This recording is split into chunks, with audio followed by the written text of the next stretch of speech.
Alright, how's it going everybody? This is Papsy once again, and today I'm teaching you how to play the new game mode Drop Zone. This game mode was released today. It's December 16th. And to be honest, right now, it's a real pain in the ass even trying to get in to play this game mode. Literally, it took me a good 10-15 minutes before I figured out I just had to join the game mode by myself, because I was trying to do it with my friend Get Some, and it just wasn't happening. It kept saying I'm disconnected from the Xbox Live servers, a lot more BS like that. But I finally figured out the basics of this game mode, and you see me doing it here.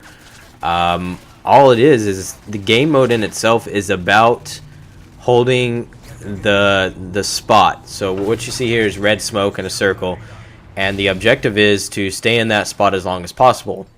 Now, what makes it a little bit more difficult is every 15 seconds, whoever has most control over that position gets a care package every 15 seconds, and that one position stays active for 1 minute.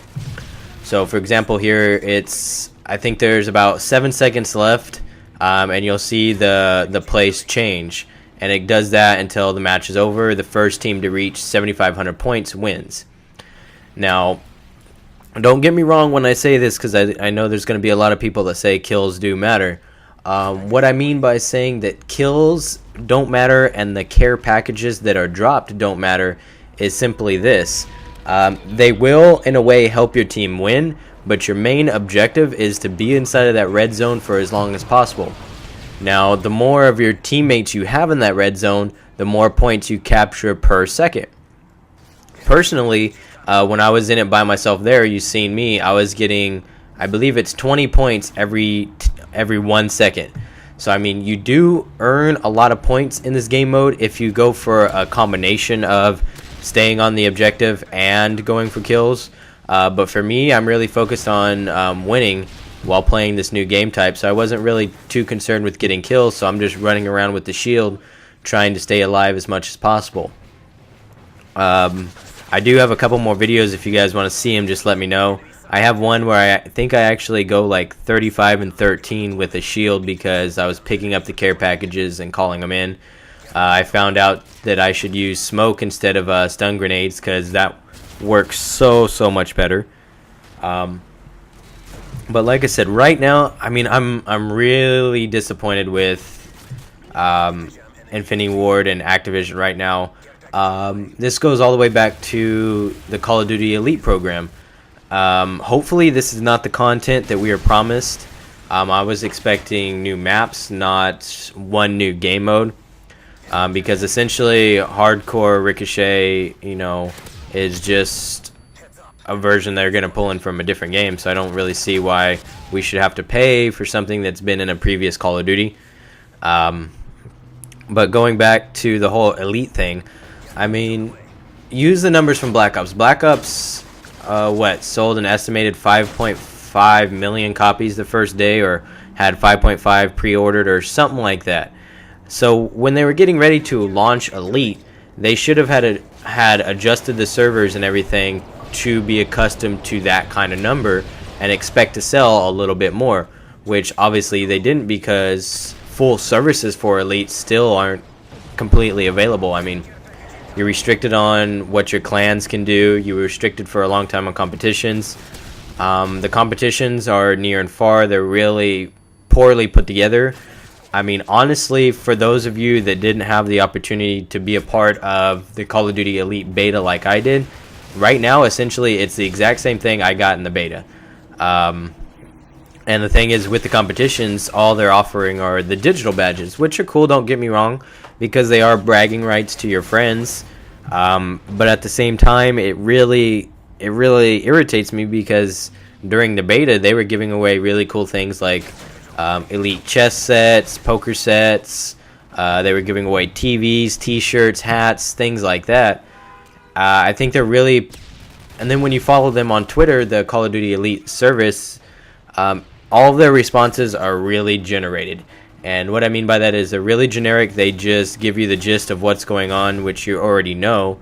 So it's really no help trying to figure out when things are going to be available, because They're just giving you a generic answer that they have generated for the masses to listen to. But anyways, back to this game mode. It is, I want to say it's a lot of fun. I really want to wait to do a full review kind of thing, or a full opinion on this game type, until I'm able to play it with my friends better. Because right now, like I said, everything's really fucking hectic, especially trying to play this by yourself. It's really hard. Because, like I said, if you're like me, you're a competitive person, you try to go for the win. And it's hard going for the win when you have people that don't really have a full concept of how to play the game. So like I said, essentially the red zone, you want to stay in it. Each zone lasts for 1 minute and it switches. And then every 15 seconds, whoever's in control, you can see in the top left hand corner it has a green thing for Spetsnaz and a red thing for Delta. Currently right now there are 2 enemies in the zone, now 1. And whoever controls that for an allotted amount of time, usually it'll pop up on your screen that you earned an extra care package. A care package will come in every 15 seconds. And like I said, this thing is hectic. I mean, you want to talk about seeing air support and grenades and rocket launchers all over the place. It's kind of scaring me in a way, because it's reminding me right now a lot of the end of Modern Warfare 2. Hopefully this gameplay style does not carry over to the rest of the game modes.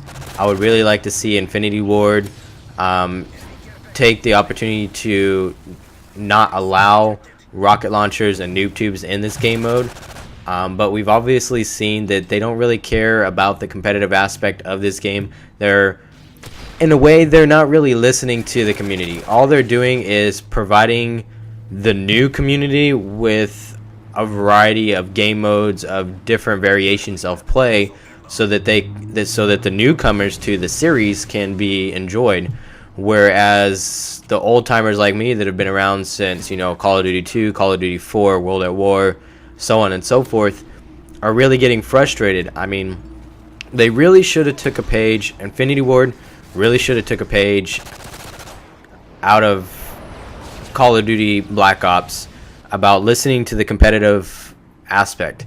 And the thing is, they don't have to change the whole game. They just have to give people an opportunity, kind of like they did here with the community playlist.